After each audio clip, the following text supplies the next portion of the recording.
ஹரே கிருஷ்ணா. ஓம் நமோ பகவத்தே வாசுதேவாய. நாராயணம் நமஸ்கிருத்யம் நரம் சைவ நரோத்தமம் தேவீம் சரஸ்வதீம் யாசம் ததோ ஜெயம் உதீரயேத். நஷ்டப்பிராயேஷு அபத்ரேஷு நித்யம் பாகவத சேவையாம். பகவதி உத்தமஸ்லோகே பக்தேர்பவதி நைஷ்டகி முகம் கரோதி வாச்சாலம் பங்கும் லங்காய தே கிரிம் யத்கிருபா தமகம் வந்தே ஸ்ரீகுரும் தீனதாரிணம் பரமானந்த மாதவம் ஸ்ரீ சைத்தன்ய ஈஸ்வரம்.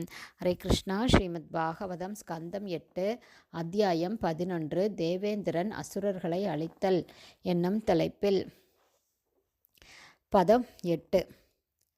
தத் இதம் காலரசனம் ஜகத் பஷ்யந்தி சூரயக ந ஹ்ருக்ஷ்யந்தி ந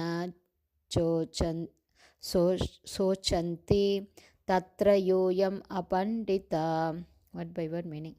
தத் ஆகவே, இதம் இந்த முழு ஜட உலகமும் காலரசனம் நித்திய காலத்தால் தான் அசைகின்றது. ஜகத் முன்னேறி செல்கிறது.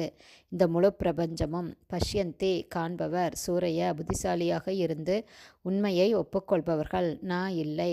ஹிருஷ்யந்தி மகிழ்ச்சியடைவது ந அல்லது சோச்சந்தி ஆக்கப்படுவதோ தத்ர இத்தகைய யூயம் தேவர்களாகிய நீங்கள் அனைவரும் அப்பண்டிதா சிறந்த பண்டிதர்கள் அல்ல. நித்திய காலத்தின் கீழ் நீங்கள் செயல்படுகிறீர்கள் என்பதை மறந்ததால். டிரான்ஸ்லேஷன். நிஜ உண்மையை அறிந்தவர்கள் காலத்தின் போக்கை அறிந்து வேறுபட்ட சூழ்நிலைகளுக்காக இன்புறுவதோ அல்லது வருந்துவதோ இல்லை.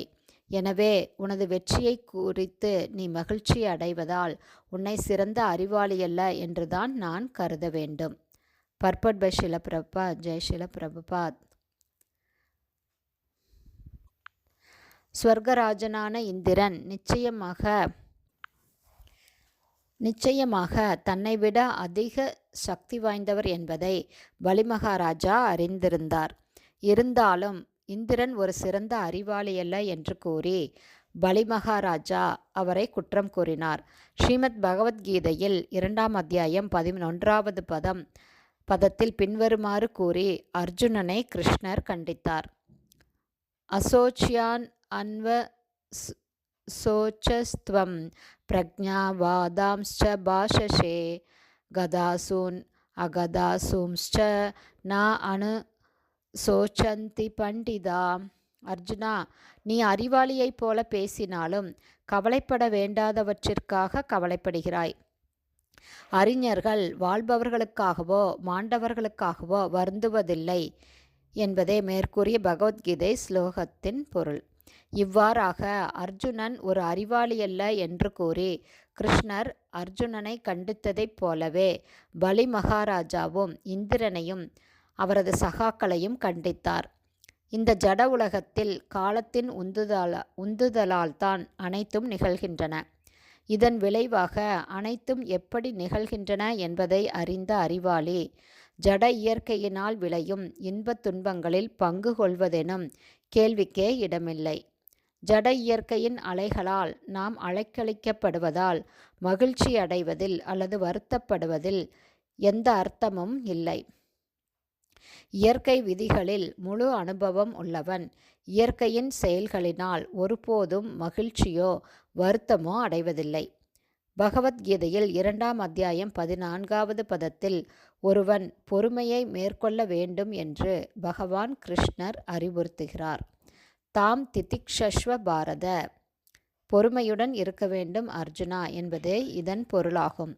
பகவான் கிருஷ்ணரின் இந்த அறிவுரையை பின்பற்றும் முகமாக சந்தர்ப்ப சூழ்நிலைகளுடைய மாற்றங்களின் காரணத்தால் ஒருவன் மகிழ்ச்சியோ வருத்தமோ அடையக்கூடாது. அத்தகைய சூழ்நிலைகளில் கிருஷ்ணர் அவருடைய பக்தர்களை காப்பாற்றுவார் என்ற முழு நம்பிக்கை அவருக்குண்டு. எனவே பக்தரொருவர் அவருக்கு விதிக்கப்பட்ட பக்தி தொண்டெனும் கடமைகளிலிருந்து ஒருபோதும் விலகுவது இல்லை.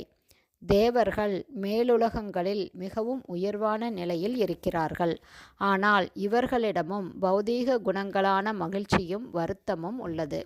எனவே இந்த ஜட உலகின் சாதகமான அல்லது சாதகமற்ற சூழ்நிலைகளில் ஒருவன் கலக்கமடையாமல் இருக்கும்போது அவன் பிரம்மபோத நிலையில் அல்லது தன்னுணர்வு பெற்ற நிலையில் இருப்பதாக அறிய வேண்டும்.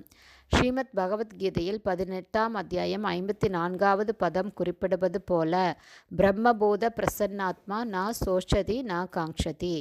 தெய்வீக நிலையில் உள்ள ஒருவர் உடனே பரபிரம்மனை உணர்ந்து பரமானந்தம் அடைகிறார் என்பதே இதன் பொருள். ஜட சூழ்நிலைகளிலால் ஒருவர் கலக்கமடையாமல் இருக்கும்போது அவர் 3 ஜட இயற்கை குணங்களின் பிரதிபலன்களையும் கடந்து தெய்வீக நிலையில் இருப்பதாக அறியப்பட வேண்டும். ஹரே கிருஷ்ணா. ஸ்ரீமத் பாகவதம் ஸ்கந்தம் 8 அத்தியாயம் 11 தேவேந்திரன் அசுரர்களை அழித்தல் என்னும் தலைப்பில் பதம் 8 ஸ்ரீல பக்திவேதாந்த சுவாமி பிரபுபாதாவின் விளக்க உரை இத்துடன் நிறைவடைந்தது. ஹரே கிருஷ்ணா. ஸ்ரீல குருதேவ்க்கு ஜெய். பிரபுபாதுக்கு ஜெய்.